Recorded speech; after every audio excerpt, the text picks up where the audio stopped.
Aku mulai ya. Selamat malam semuanya, shalom teman-teman semua dan juga kepada akang-akang yang sudah bergabung. Perkenalkan sebelumnya nama saya Betania Yohana selaku MC hari ini. Saya juga ditemenin oleh teman saya Mukti. Silakan Mukti.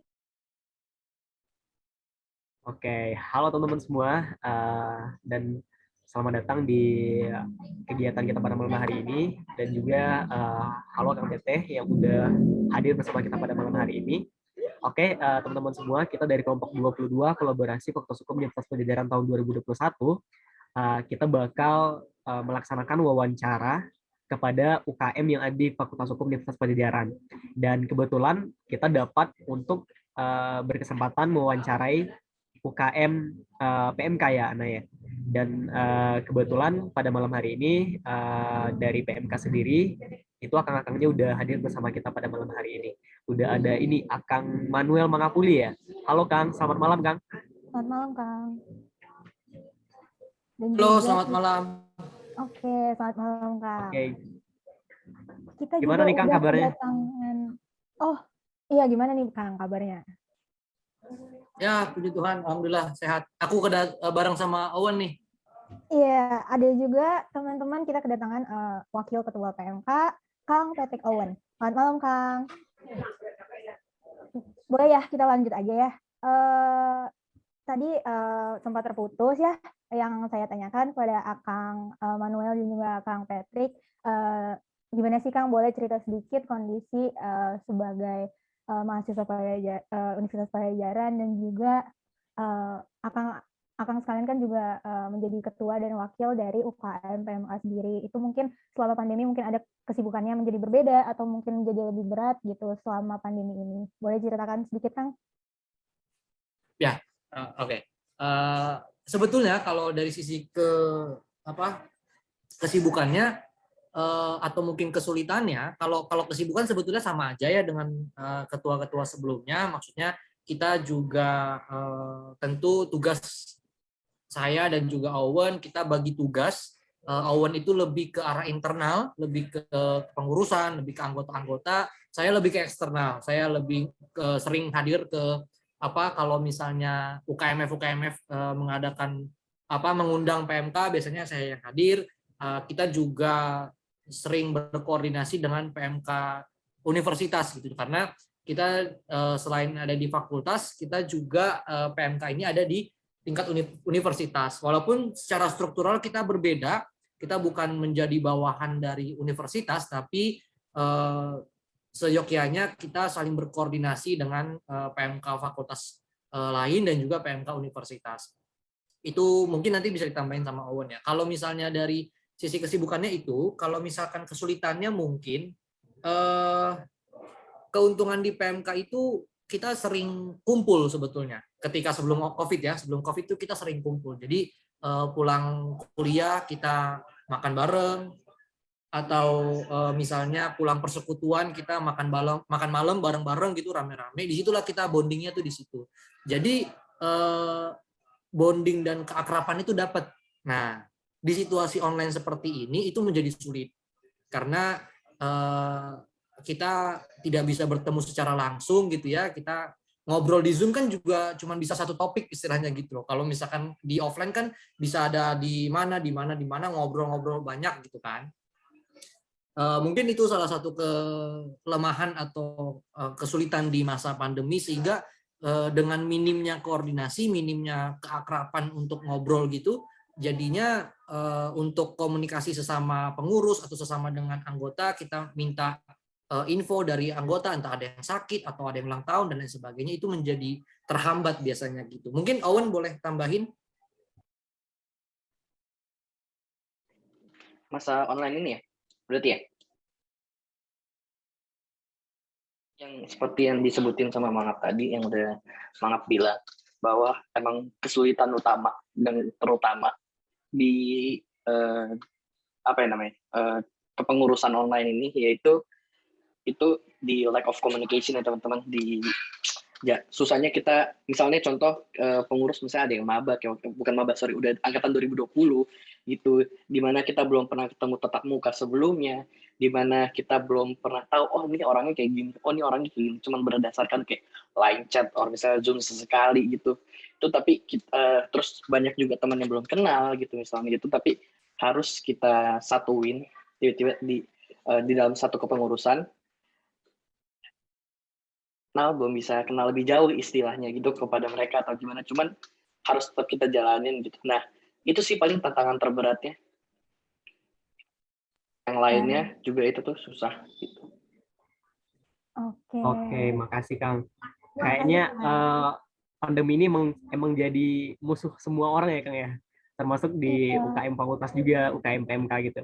Dan ini sih kita berdoa ya pandemi bisa cepat berakhir. Oke Kang, mungkin kita bisa lanjut ke sesi pertanyaan ya Kang ya. Kayaknya teman-teman kayaknya udah nggak sabar nih mau nanya nih tentang seputar UKM PMK. Oke, langsung aja teman-teman yang mau bertanya silahkan di raise hand teman-teman. Boleh teman-teman. Ya, udah ada ya Naya. Iya, udah Di ada 3 orang. Iya, ada Gilang nih yang pertama. Oke, langsung aja Gilang. Punten akang-akang, nama saya Gilang Satria Nugraha. Pengen nanya dong, kalau boleh tahu apa sih PMK itu? Soalnya teman-teman nih masih belum tahu tentang PMK dan apalagi pengurusnya. Mungkin akang-akang silakan menjawab pertanyaan saya. Oke, terima kasih Gilang. Panggilannya Gilang ya? Ya, Gilang. Panggilan saya Gilang. Oke, terima kasih Gilang pertanyaannya. Kalau ditanya PMK itu apa, sebetulnya PMK itu sebuah wadah atau persekutuan bagi mahasiswa Kristen. Jadi PMK itu ya persekutuan mahasiswa Kristen, sehingga itu menjadi sebuah wadah bagi mahasiswa-mahasiswi Kristen Fakultas Hukum di Universitas Pajajaran. Nah, ini berlanjut dengan sistem keanggotaan kita. Sistem keanggotaan kita itu berdasarkan database. Jadi berdasarkan anggaran dasar, anggaran rumah tangga PMK, semua yang anggota itu adalah mereka yang mempercayai Yesus Kristus sebagai juru selamat, lalu mereka juga yang merupakan mahasiswa aktif atau mahasiswa Fakultas Hukum Universitas Pajajaran. Jadi dari 2 konsep ini, dan satu lagi adalah mahasiswa yang beragama Kristen dan Katolik. Jadi dari konsep ini itu menunjukkan bahwa keanggotaan PMK itu berdasarkan database. Jadi ketika kalian yang beragama Kristen maupun Katolik, khususnya yang Kristen ya, dan kalian merupakan mahasiswa-mahasiswi Fakultas Hukum Universitas Pajajaran, maka kalian secara otomatis menjadi anggota PMK FH4. Itu dari sisi keanggotaan. Nah, mungkin kalau dari perkenalan pengurusnya mungkin nanti bisa dibantu sama Owen juga ya. Di kepengurusan sekarang itu kita ada 33 personil setelah melalui hasil open recruitment di awal Januari kemarin. Jadi 33 orang ini dibagi menjadi 6 bidang. Ada bidang inti, bidang kerohanian, bidang pengkajian keilmuan, bidang relasi, bidang minat bakat, dan juga bidang media informasi. Ini boleh sekalian perkenalan pengurus, Gilang? Iya Kang, sekalian pengurusnya soalnya kan kita masih belum tahu nih, apalagi yang pengen mau join gitu kan, biar tahu lebih dalam tentang PMK. Iya. Untuk pengurusnya, ketuanya saya, Manuel Mangapuli, lalu wakilnya ada Patrick Owen, lalu kita sekretaris itu ada 2, sekretaris 1, sekretaris 2, sekretaris satunya itu Denisa Sugiayu, angkatan 2019, lalu angkatan 2020-nya atau sekretaris 2-nya itu Gabriela Tanudiharja, dia angkatan 2020. Lalu bendahara kita ada Priscilla Panjaitan, dia angkatan 2019. Selanjutnya ke bidang kerohanian. Bidang kerohanian itu kepala bidangnya ada Evan Sinaga, angkatan 2019. Lalu anggota bidangnya ada 5. Ada Marcelin Allegra dan juga Galuh Ajeng, ini angkatan 2019. Lalu 3 orang angkatan 2020 itu ada Hizkia Tinto Rafael, lalu Yuliana Beatrice, dan juga Ripka Ria.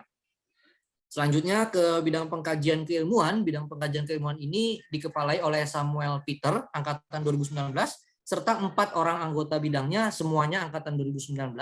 Ada Jillian, Fiona, Sebastian, dan juga Tobias. Lalu ada di bidang relasi, mungkin relasi bisa dilanjut sama Owen kali ya, sampai ke Menko. Boleh, Owen? Dikepalai oleh angkatan 2018 yaitu Abigail Price. Lalu di bidang relasi itu terdapat 6 anggota bidangnya, yaitu Rafael Henok dan Renaldi Aprilio yang merupakan angkatan 2018. Lalu sisanya itu angkatan 2019 yang terdiri dari Grace Dwayne, Diva Yohana, lalu Aman Ginting, dan Esther. Bidang minat dan bakat atau bisa disebut juga bidang MIBA. Bidang MIBA ini dikepalai oleh angkatan 2018 yaitu Daniel Moses, dan anggota bidangnya itu terdapat 4, yaitu Aristovito dari angkatan 2018, lalu Christine Nauli dan Francisco Silalahi dari angkatan 2019, lalu Nicholas Tendru dari angkatan 2020. Lalu yang terakhir ada bidang media dan informasi atau yang bisa disebut dengan Medfo. Bidang ini dikepalai oleh angkatan 2018 yaitu Jeremy Edward Reba, dan anggota bidangnya itu ada 4, yaitu Natasha Kartika, angkatan 2018, lalu ada angkatan 2019, dan juga ada Deborah Febrilianti dan Aaron Danang Manggara, angkatan 2019. 2020 kan? Iya, sorry 2020. Mungkin itu, Gilang, dari sisi kepengurusannya. Kita ber-33. Oke Kang, makasih atas jawabannya ya yang sudah diberikan, biar supaya kawan-kawan yang mungkin ingin tahu PMK bisa lebih tahu gitu tentang PMK. Terima kasih Gilang sudah bertanya. Ya. Oke, terima kasih Gilang, terima kasih juga untuk kakak yang sudah menjawab. Boleh kita next saja ke pertanyaan selanjutnya. Tadi di layar sudah ada Azara Tiara, boleh silakan. Oke, terima kasih. Punten Kang, perkenalkan saya Zahra Tiara. Mau izin bertanya Kang, kalau boleh tahu prestasi apa aja sih Kang yang udah dicapai sama PMK? Dan bagaimana sorry, cara nggak untuk kedengeran. Oh iya, kalau boleh tahu nih Kang, kedengaran? Sudah kedengaran? Iya. Oke, kalau boleh tahu nih Kang, apa aja sih prestasi yang udah diraih sama PMK gitu, dan bagaimana cara meraih prestasi tersebut? Gitu aja Kang. Wah. Oke, ini jawabannya bakal simple dan pendek. Biar gue aja yang jawab. Jadi, ya boleh. Gue nggak apa-apa ya. Jadi PMK, as you all know, ini kan organisasi berbasis keagamaan. Itu organisasi tapi berbasis keagamaan. Bentar. Kita emang nggak jarang banget ikut lomba-lombaan seperti tidak seperti halnya MCS dan Blitz. Jadi kita tuh biasanya ikut hanya dalam rangka misalnya ada Liga PMK. Jadi di Universitas Pajajaran ini biasanya tiap tahun tuh ada Liga PMK. Liga PMK itu biasanya itu semacam perlombaan seperti ada ntar basket, futsal, badminton yang mempertarungkan antara PMK fakultas gitu. Nah paling kita prestasi yang kita raih paling hanya dari ini sih sebenarnya teman-teman. Paling juara 2 futsal Liga PMK sama juara 1 ganda putri Liga PMK. Sama kita pernah paling sama dapat waktu itu penghargaan dari Mapreskum tahun 2018 yaitu mentoring ilmu hukum terbaik. Itu acara BEM, Mapreskum itu acara BEM. Mentoring ilmu hukum terbaik. Malam apresiasi hukum. Yes, that's right. Itu Tiara dikit kan? Iya Kang.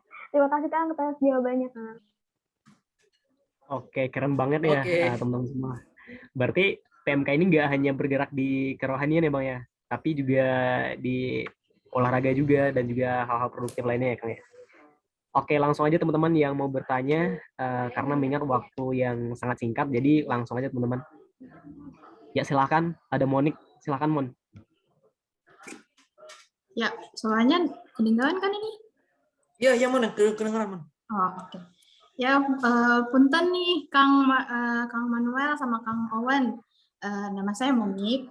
Mau nanya nih Kang, gimana sih sejarah terbentuknya organisasi PMK ini, dari awal terbentuknya sampai bisa berdiri sebagai organisasi PMK seperti sekarang ini, Kang. Terima kasih, Kang. Oke.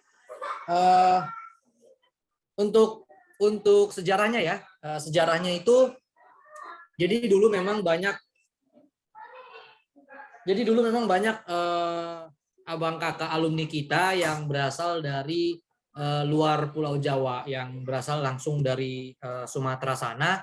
Ya nanti mungkin teman-teman bisa ngerasain ya ketika ke kampus gitu, dikit-dikit sebelah kiri marganya Pasar Ibu, sebelah kanan marganya Sinaga, depan masuk banyak kali lah orang Batak pada saat itu.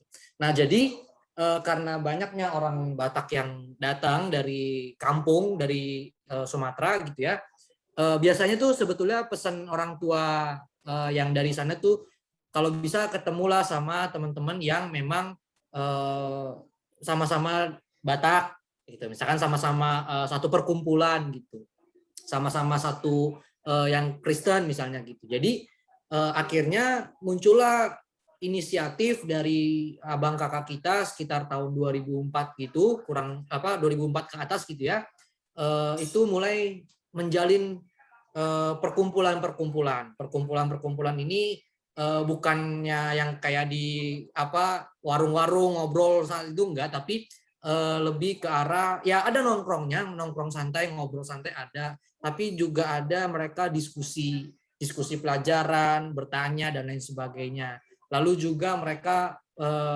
akhirnya karena bisa nyanyi, bisa main musik gitu ya, akhirnya mereka bikinlah ibadah persekutuan kecil-kecilan gitu, dari kos-kosan karena waktu itu belum ada tempat, belum menjadi UKMF gitu ya. Jadi dari kos-kosan, dari tempat satu ke tempat yang lain mereka kumpul, yang penting kumpul dan bonding. Itu tadi kuncinya, PMK itu sebetulnya bonding karena sering kumpul gitu. Nah, sampai di 2005 mereka mulailah sepakat untuk wah ini kita serius nih, kita bisa bikin nih menjadi sebuah organisasi gitu. Jadi kegiatan-kegiatan ini makin dirutinin, kegiatan diskusi, belajar, kegiatan ibadah bareng, persekutuan bareng, lalu juga ada kegiatan Natal, kegiatan Paskah dan lain sebagainya. Tapi di 2005 itu belum ada kepengurusannya.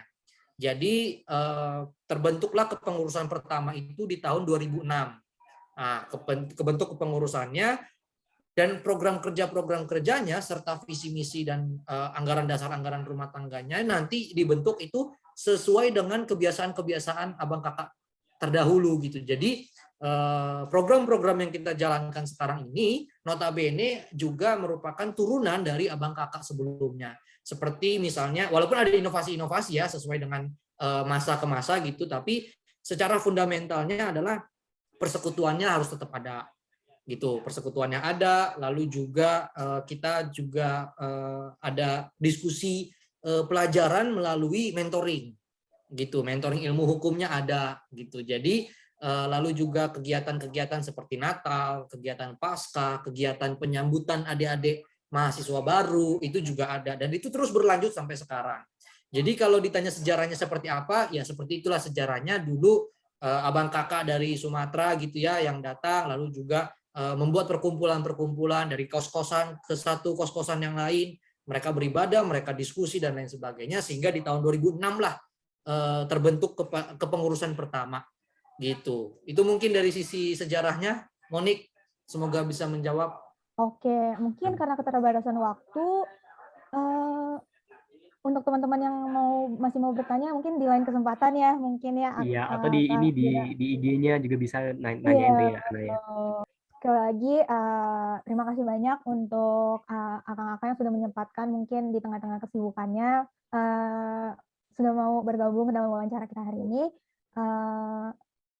Saya akan menutup acara ini. Sekali lagi juga terima kasih untuk teman-teman yang sudah bergabung dan sudah aktif bertanya. Saya pamit undur diri. Saya Brittany Yohana. Dan saya Nurdaya Mukti. Kami undur diri. Terima kasih atas perhatian. Mohon maaf atas kesalahan. Salam, selamat malam semua. Selamat malam semua. Selamat beristirahat.